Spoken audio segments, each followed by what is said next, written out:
Hello gang, it's Wednesday, November 6th, and I'm playing around with the door here. It's after work, and it's about 6:45 on that clock, which I think that's off.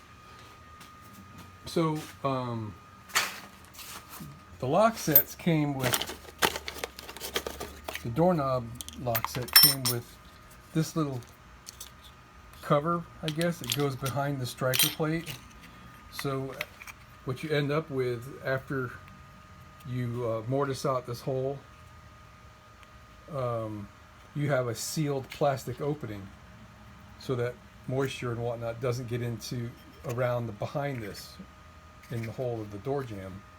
But the bolt lock didn't come with that. The bolt lock only came with this shim that would go behind that piece to push that out if it needed it.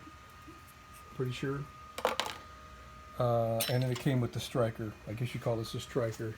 That this piece goes on the door jamb, right, to add strength to the whole mechanism. So I wanted to have something like this, and so I made something. What I did is I got a piece of 3/4 inch PVC from my bucket full of PVC stuff,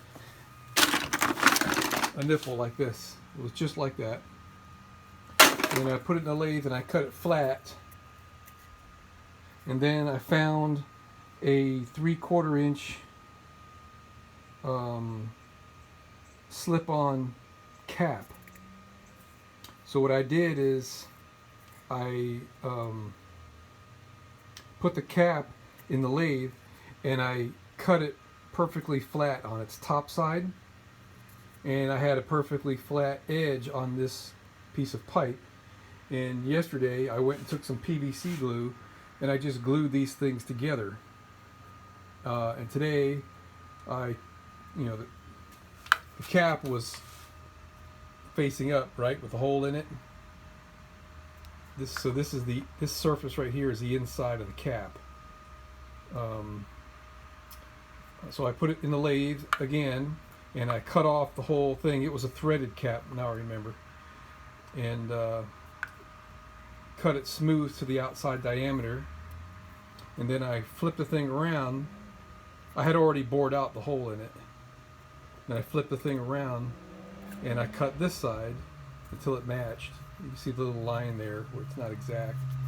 And so now, if I choose to, I've got this that I could set in the hole of the door and have a plastic surface for this to press up against, and it won't crack or corrode or nothing. So I may or may not use it, but I think I'd have preferred that it were oval shaped like this is, but in order for me to do that, I'd have to start with a piece of solid something and then mill it out in that shape. And I may still do that, but I really didn't feel like messing around with that. And I had this, so I just gave it a shot. And there you go with that. Alright, so I was looking at the hinges a few times, and I noticed it's got this little hole in the bottom. So I thought to myself, you know what, I wonder if I could knock the pin out. And pin is removable, which allows for making the job a lot easier to take the door on and off a bunch of times without having to take out all these screws. I wish I would have thought about that earlier, and also not abuse all of the screw holes.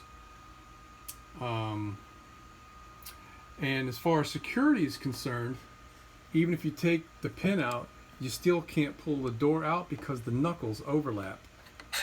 You'd have to bend the knuckles out, which I guess is possible. You could beat the shit out of them and bend the hinge, but you're talking about quite a bit of effort there, so I'm okay with it. So I am going to take all the pins out, and I'm going to go ahead, I guess I should first label both, make sure I label both halves, which maybe I already have, but and then I'm going to install these leaves onto the bus, and so I'll be able to put the door on and off much easier just by slipping the pin in. And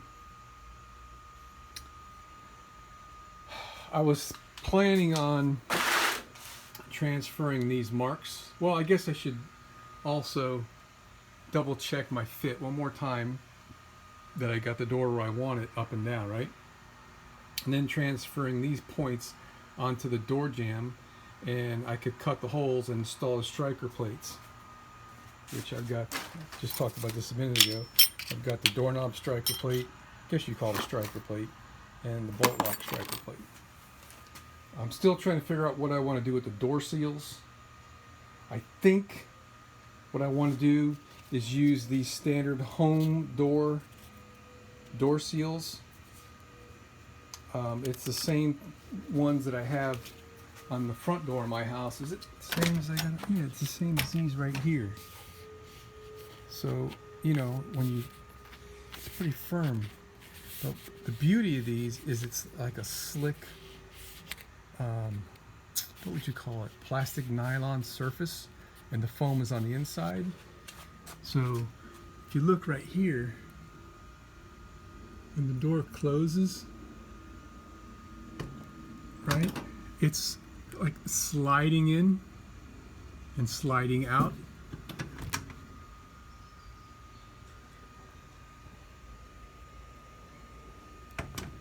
Okay, so the issue there is that if you use just a standard rubber that doesn't want to slip on the door as the door is going in, it's going to deform it and jam it up into the back. I've seen that before. And then this piece on the top, a similar thing will happen, is when the door's coming in, if it doesn't want to slide, it tends to pull it that way. And it might like start stretching it out and jamming it up into the corner.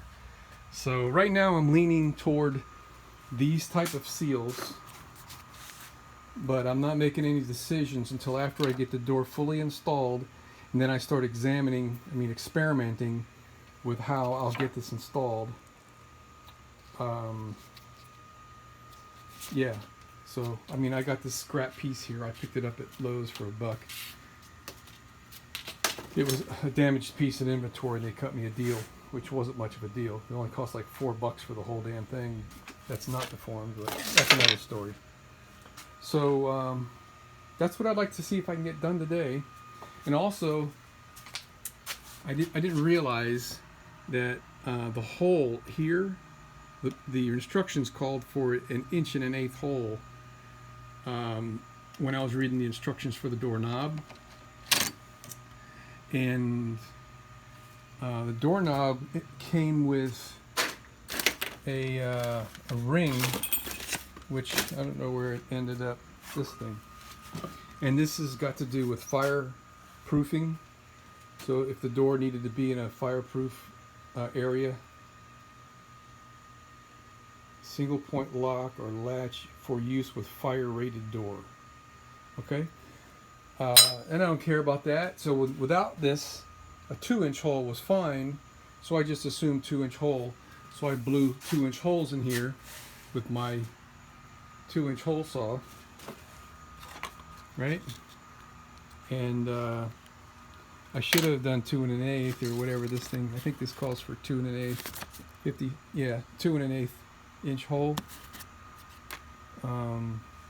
So now I'm kind of stuck with, I need to get in here and either use a rotary file and just massage this thing around so this will seat flat, or put this in the milling machine and actually bore the hole out, which I kind of would prefer to do because it'll make such a nice clean hole. But something my dad used to say, if it's behind whatever, only the cockroaches will see it. So I'm probably just going to go and use a rotary file on that. You know, one of these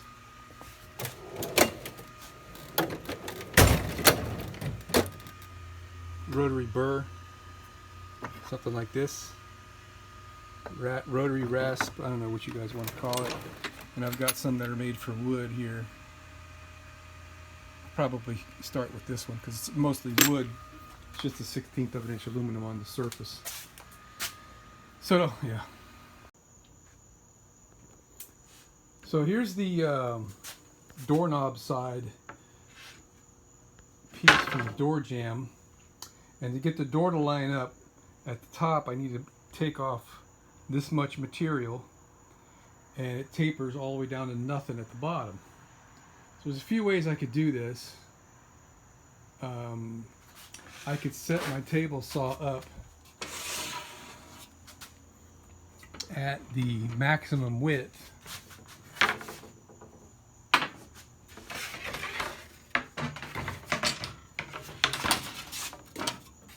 Okay, like this. All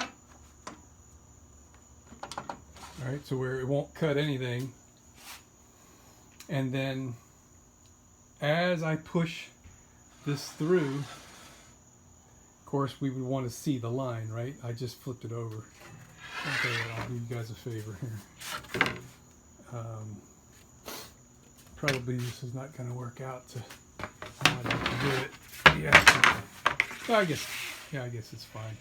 So with the saw set to the maximum width of this board, okay, so this will fit right in there, okay, I could manually align the blade up so it's lining up with that line, and then just start feeding it in there and go by hand, and then as I reach the very back end, okay, so I just give myself a little more room. As I reach the very back end, right, I can like use my finger as a aid to help me keep the right distance from here in order to follow that line along. Alright, so that's kind of tedious, and you're going to end up having to use the belt sander or a block plane. Another trick you can do is you take another piece of wood like this, that's straight, and ideally you would want it to be the full length. This is a little short. So what you would do is take a couple nails and nail this piece on this side so it sticks out that much, right? And then on that side you do it to where it's flat.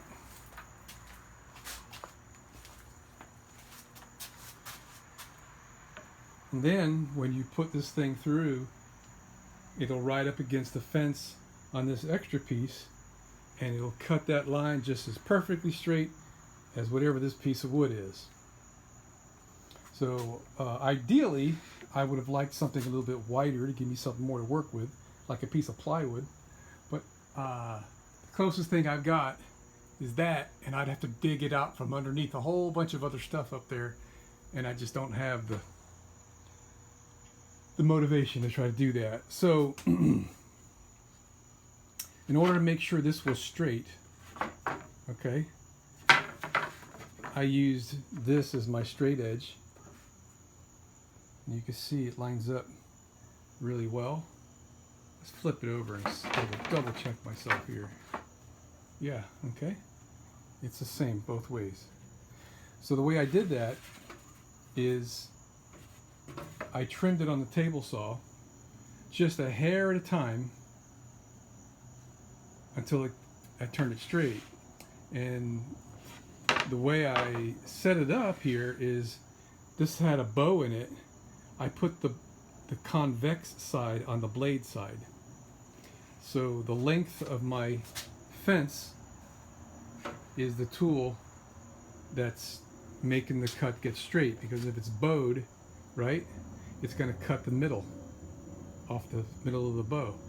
So I ran this like just shaving it a hair at a time until it started to get straight, and it seemed to resist a little bit, so I helped it some by putting a piece of cardboard in between here as I was running through the middle, and then I kept checking it, and then it got really close, so then I flipped it over and I trim the other side, and I flip it over this way, back and forth a few times.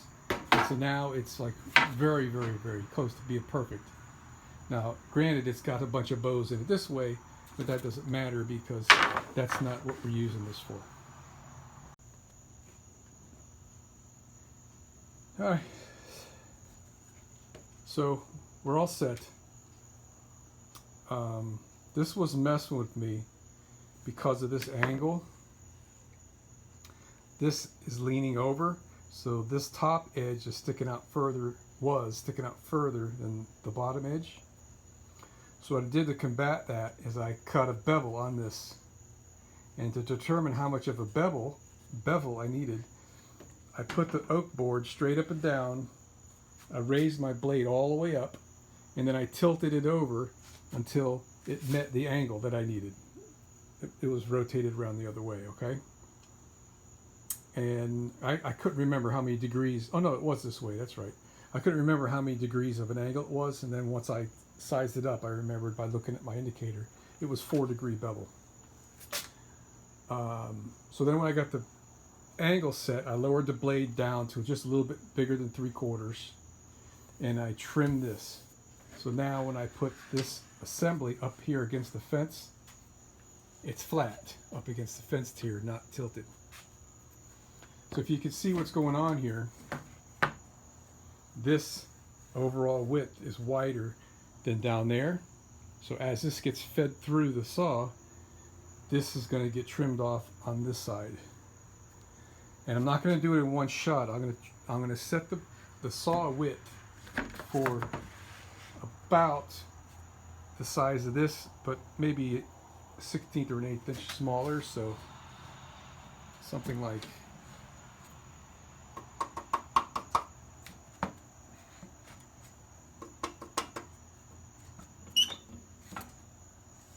that for starters. And then I'll have to take off a little bit more than that. Take off another 1/16. But you get the idea. So then what that'll do for me, that'll show me the cut as I'm getting, I'll flip it over and look at the cut and see that it's following that line like I want it to. And then I'll inch over just a hair at a time until I'm comfortable that the angle cut is where I want it. So here's my first cut. So we're down to like 1/4 of an inch here, and it stays straight with the line for the area that I actually made the cut, which started right around here as it was feeding through. I'll show you what I did here. Oh, by the way, I put my little helper down there at that end. Okay, so when we were feeding through, we were not cutting anything, all right, until we got to right about there. That's where it started to cut. Follow?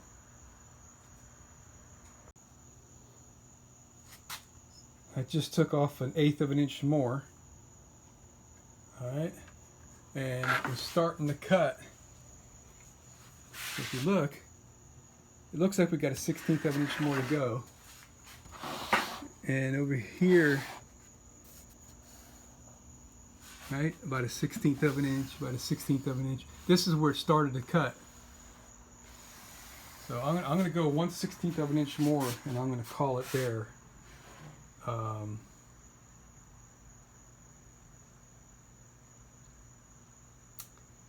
Yeah, I guess I should test fit it just to be on the safe side, but no guts, no glory. Let's take off the 1/16. All right, there's our finished cut, and we're 3.5 inches wide to here, minus 5/16. And over here, we're 3.5 inches. I mean, I know it because I just ran it through the saw, and the saw is set at some number. I can't read it. I always have to move the saw. So there you go, man. Pretty good. Let's go try it on. I don't know if you're going to be able to see this. Let me try putting the light down. All right. So I got it now. We're flush. And we're flush all the way up, matching the door. And if you look at the top, all right, I guess you can't see that, can you? There.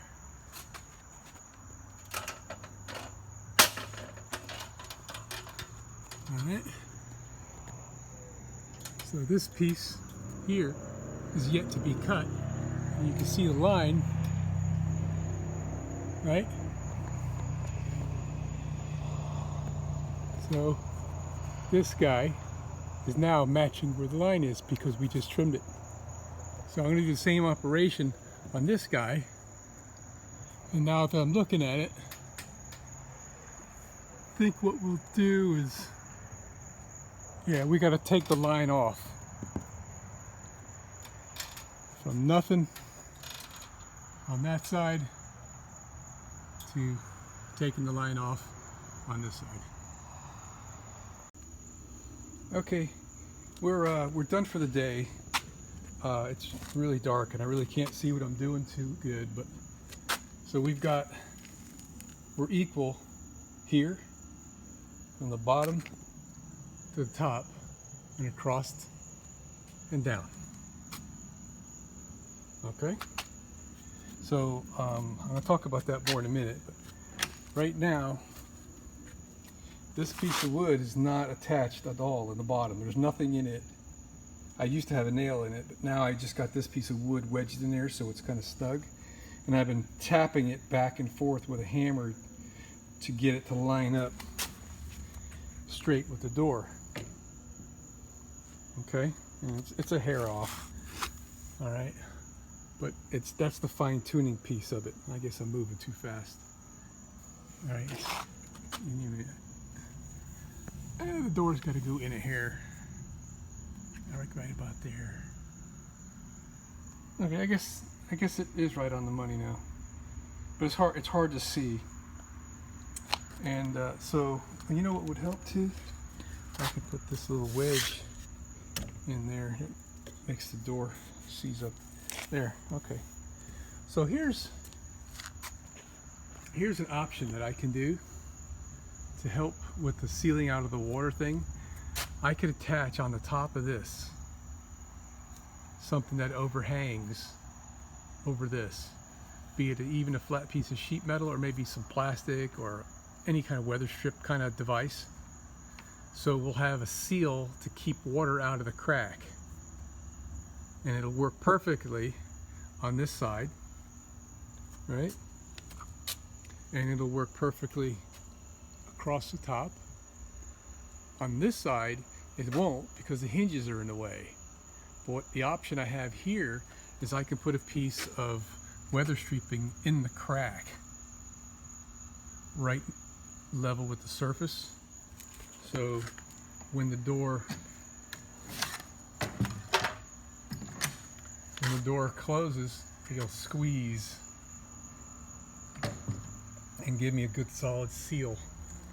So I'm seriously considering doing that because using conventional door seals on the inside will be perfectly fine in a normal situation, but we still haven't figured out what we're going to do down here at the bottom.